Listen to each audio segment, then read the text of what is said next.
Bonsoir François Asselineau, merci d'être avec nous en direct sur RT France. Ratification, c'est dur à dire, sans surprise ce soir. Vous enviez nos amis britanniques à l'heure qu'il est? Oui, beaucoup. Beaucoup parce que c'est un jour historique. Le dernier obstacle sur le Brexit vient d'être levé à une écrasante majorité au Parlement européen. Et donc le Brexit va avoir lieu vendredi, le 31 janvier, à minuit, heure de Paris. Et je les envie beaucoup parce que maintenant, ils peuvent reprendre leur politique, une politique conforme aux intérêts nationaux, conforme à ce que souhaite le peuple britannique. Je rappelle que Boris Johnson a décidé d'augmenter le SMIC de 6,2%. Le SMIC britannique va désormais être supérieur au SMIC français. Légèrement supérieur. Ce qui est interdit par les orientations, le rapport des grandes orientations des politiques économiques fixées par la Commission européenne à la France, qui exige depuis des années que le SMIC n'augmente pas plus vite que l'inflation, même plutôt moins. Deuxièmement, Boris Johnson a décidé de mettre le paquet sur le service de santé, 25 milliards de livres sterling par an, équivalent de 28 milliards d'euros. Troisièmement, Boris Johnson a décidé que désormais la politique en matière agricole sera orientée vers une production bio, une production de produits d'agriculture raisonnée, conformément à ce que souhaite le public.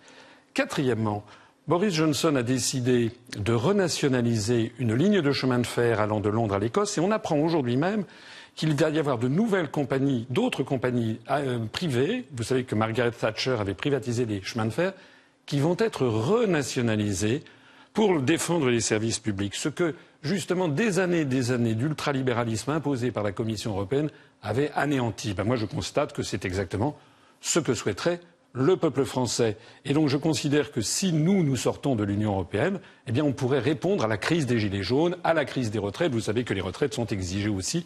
La réforme des retraites est exigée aussi par l'Union européenne. Mais François Asselineau, on a l'impression que c'est d'un coup de baguette magique, on sortirait de l'Europe, voilà, tout s'arrangerait. Mais enfin, les caisses de l'État français, en l'occurrence, sont tout de même vides. Vous trouveriez où cet argent? Alors, d'abord, je n'ai jamais dit que tous les problèmes vont dépendre de l'Europe, ni que tout serait réglé par un coup de baguette magique. Mais néanmoins, l'essentiel serait récupéré, puisque nous serions de nouveau maîtres de notre destin. Vous savez, il y a eu beaucoup de gens qui ont dit ça va être terrible, ça va être l'apocalypse, etc. Il n'y a pas du tout d'apocalypse. Pour l'instant, on n'en sait pas grand-chose. Non, mais le Fonds monétaire international vient de révéler qu'en fait, toutes ces prévisions apocalyptiques qui avaient été faites d'ailleurs du temps de Madame Christine Lagarde, qui maintenant sévit à la BCE, que toutes ces prévisions en fait étaient fausses et qu'il n'y aura pas d'apocalypse. Premier point. Deuxièmement, moi j'avais lu des articles de journaux, des gens qui disaient il faut absolument faire payer aux Britanniques, il faut leur faire un Brexit très très dur. Moi je voudrais rappeler, parce qu'il y a des gens qui vont se poser la question, à partir du 1er février, il va y avoir une négociation pour avoir un accord de commerce entre le Royaume-Uni et l'Union européenne. Alors certains disent il va falloir payer, ça va être très bien. Il faut revenir aux fondamentaux. La France, chaque année, elle vend pour 32 milliards d'euros au Royaume-Uni et elle achète pour 20 milliards d'euros. C'est-à-dire qu'on dégage un excédent commercial de 12 milliards d'euros. Et en matière de services, on dégage un excédent en matière de services de 6,7 milliards d'euros. Ça veut dire que si la France veut avoir une politique de sanction de l'Union européenne à l'égard du Royaume-Uni, celui-ci peut très bien se venger parce que vous savez, normalement, le client est roi. Et si, vous savez que vous avez vu ce que Boris Johnson a dit, il est prêt à augmenter terriblement les taxes sur le champagne ou les produits français si d'aventure la France s'amusait à ce petit jeu. Allemand, le fromage. Alors j'ajoute en plus que dans ce commerce extérieur, c'est vrai avec la France, c'est vrai avec l'Allemagne, il y a énormément d'échanges interentreprises sur les voitures, l'espace, l'aéronautique, etc. Donc en fait, personne n'a intérêt à ce que le Brexit se passe mal. Et les Français vont d'un seul coup découvrir que tout ce qu'on leur avait raconté était faux.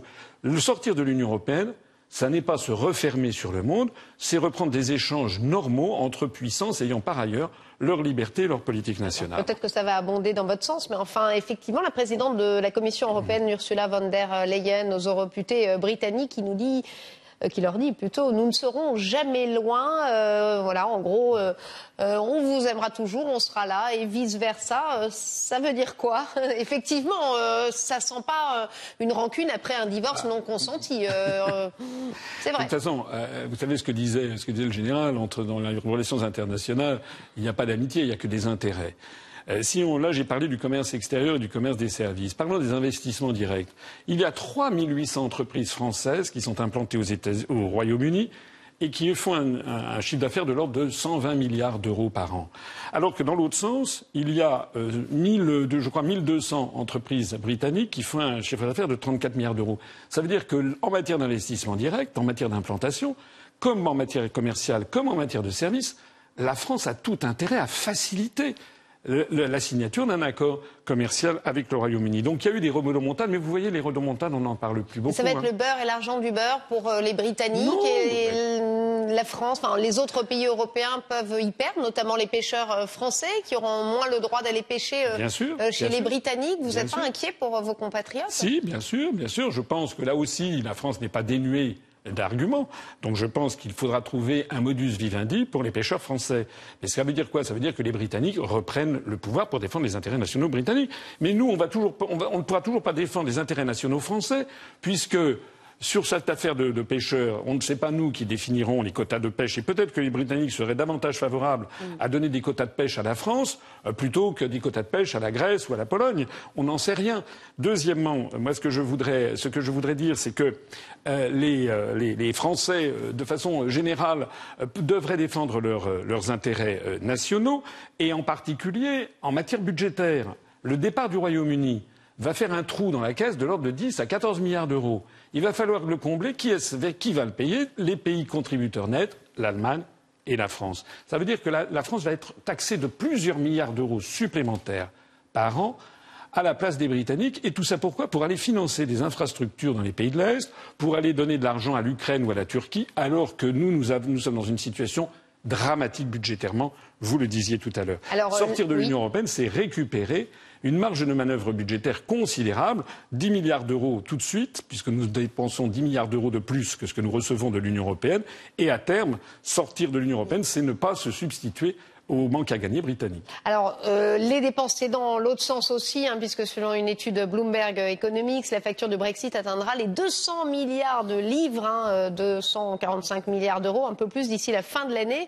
La procédure de sortie de l'Union européenne aura coûté presque autant que le montant total que le Royaume-Uni a versé au budget européen au cours des 47 dernières années. Ça vous inspire quoi, vous, le pro-Brexit? Ça m'inspire que c'est une fake news, que c'est du pipeau, que tout ça est fondé sur des hypothèses de croissance complètement démentielles. Et c'est un faux. C'est un faux, comme il y avait eu des faux sondages. Ça fait partie toujours de la même histoire, le Project Fear, faire peur aux gens. Non, la réalité, c'est que la zone euro est la zone de plus faible croissance mondiale et que le Royaume-Uni, n'étant d'ailleurs pas dans la zone euro, avait quand même été affecté par ce faible dynamisme. L'Union européenne, de façon générale, est une espèce de poids mort qui pèse sur les économies des pays de l'Union européenne. Le Royaume-Uni, on va voir, vous savez ce qui va se passer. On va voir ce qui va se passer. Et pour nous, c'est un formidable, comment dirais-je, test grandeur nature. Pour la première fois, un grand pays de l'Union européenne sort de l'Union européenne. Et on va maintenant pouvoir voir, les Français vont pouvoir constater ce qui se passe pour de bon. J'invite d'ailleurs, on organise une grande fête, si vous me le permettez, vendredi soir à Paris, 23 rue Baffroy, Paris 11e, de 20h à 1h du matin. On va avoir d'ailleurs de nombreux responsables politiques, beaucoup de journalistes qui vont venir, également des Anglais, des messages de ministres britanniques pour fêter ce Brexit. Ce n'est pas une soirée UPR, c'est une soirée Vive le Brexit. Eh bien, j'invite ceux qui me regardent, s'ils veulent venir, à fêter ce Brexit. Non, je sais déjà qu'il y a beaucoup de monde de prévu, beaucoup de médias d'ailleurs. Alors l'actualité nationale, c'est évidemment toujours dominé par la réforme des retraites, 8e journée de mobilisation aujourd'hui, moins de monde dans la rue, mais on sait, par les sondages effectivement, qu'une écrasante majorité de Français est toujours contre cette réforme, avec désormais une fronde parlementaire, après notamment les remarques du Conseil d'État. Le gouvernement qui semble persister et signer, une réaction, une explication? Écoutez, moi je l'ai dit et redit, Monsieur Macron devrait arrêter les frais. Le gouvernement, plus un seul ministre ne peut sortir sans être coursé. D'ailleurs, les députés En Marche eux-mêmes se tairent tellement ils ont peur d'être coursés. Moi, vous savez, l'UPR participe à des élections municipales. Je vois que dans un certain nombre de circonscriptions, de mairies, les candidats de En Marche n'osent même pas dire qu'ils sont En Marche. Ils ont honte de leur étiquette. Voilà où l'on en est. On a, paraît-il, une vidéo qui a été saisie, vous savez, au Théâtre des Bouffes du Nord, où on voyait Monsieur Macron avec Madame Trogneux, son épouse, paraît-il, courir comme des dératés devant la peur d'être arrêtés par la foule. on est dans une situation ubuesque. Mais ça vous inspire quoi, tout de même? On a entendu le coup de gueule de Robert Badinter chez nos confrères, je ne sais plus lesquels, veuillez m'en excuser, mais c'est vrai que ça ne vous heurte pas tout de même, en tant que démocrate, ce genre de scène? Est-ce qu'on est obligé d'en arriver là? Oui, d'abord, j'ai été surpris que M. Badinter ne s'émeuve pas non plus des personnes qui sont éborgnées, mutilées, etc. Je suis surpris que M. Badinter nous appelle à la démocratie, mais la démocratie, c'est quoi au bout du compte? C'est au peuple français d'obéir à M. Macron ou à M. Macron d'obéir au peuple français? Tous les sondages montrent que 70% des Français sont contre. Il veut imposer cette réforme parce qu'il a le pistolet sur la tempe de la Commission européenne. Je rappelle que la réforme des retraites est demandée par le rapport annuel des grandes orientations des politiques économiques, et ceci depuis longtemps. Je rappelle que beaucoup de Français commencent à comprendre que cette retraite dite universelle, qui d'ailleurs n'est plus universelle parce qu'ils ont cédé, maintenant c'est les sapeurs-pompiers, avant c'était les policiers, etc. Donc en fait, si d'ailleurs c'était si génial que ça, pourquoi est-ce que le gouvernement cède sur des différentes catégories socio-professionnelles? En réalité, il s'agit d'avoir une retraite prétendument universelle, mais en fait par points, dont l'objectif est d'appauvrir les retraités pour pousser les plus aisés, qui d'ailleurs ne cotiseront plus au-dessus d'un certain montant, pour pousser les plus aisés à faire de la retraite par capitalisation. Alors là, il y a des confusions, parce qu'au-delà d'un certain revenu, apparemment, il y a plus de cotisations. Donc là aussi, petite confusion peut-être. Écoutez, les Français ne veulent pas de cette réforme. Ça, le Conseil d'État a fait... En tout cas, selon les sondages, le Conseil d'État a fait que c'est une institution extrêmement policée. Nous sommes dans le milieu de la haute fonction publique, avec des gens qui sont d'une très grande urbanité, d'une urbanité exquise. Le Conseil d'État a apporté au gouvernement une réponse comme on a très rarement vu dans la République. En gros, c'est ni fait ni à faire. Le projet n'est absolument pas financé, n'est pas bouclé. On est dans une espèce d'impréparation générale, et tout ça dans une espèce de chaos social qui ne fait que s'aggraver. Je suis allé sur le terrain. D'ailleurs, hier, il y avait en bas de chez moi la manifestation des pompiers. La situation est en train de virer au chaos. Monsieur Macron doit retirer cette réforme. Et s'il ne le fait pas, eh bien, nous, lorsque nous serons arrivés au pouvoir, nous reviendrons au système antérieur. Une dernière petite question, puisqu'on arrive à la fin de cette interview. Qui, d'après vous, parmi ces personnalités, ferait un meilleur ou un moins bon président qu'Emmanuel Macron? C'est intitulé, c'est un sondage Ipsos pour Le Point. 23 personnalités, vous n'êtes pas dedans, alors que vous aviez eu les parrainages. Vous avez vu concourir à la dernière élection présidentielle. Vous l'expliquez comment? Je l'explique par le fait que les instituts de sondage, systématiquement, font comme si l'UPR n'existait pas. Nous avons de nombreux témoignages d'adhérents. C'est un complot? Écoutez, je ne sais pas comment le qualifier, mais c'est un fait que les instituts de sondage font comme si nous n'existions pas. D'ailleurs, à part RT France et Sud Radio, nous avons les plus grandes difficultés à même passer dans les médias. Est-ce que vous trouvez normal, par exemple, alors que tout le monde sait, certains m'appellent Monsieur Frexit, que j'ai créé le parti du Frexit, que depuis bientôt 13 ans je milite pour le Frexit, est-ce que vous trouvez normal que depuis les élections présidentielles, je n'ai jamais été invité sur TF1? Est-ce que vous trouvez normal que depuis les élections européennes, je n'ai jamais été invité sur France 2, qui est payé par les contribuables? C'est-à-dire que nous avons 1,2% des Français qui ont voté pour l'UPR. Normalement, nous devrions passer régulièrement, ne serait-ce que parce que nous finançons le service public de l'audiovisuel. Nous ne sommes jamais invités.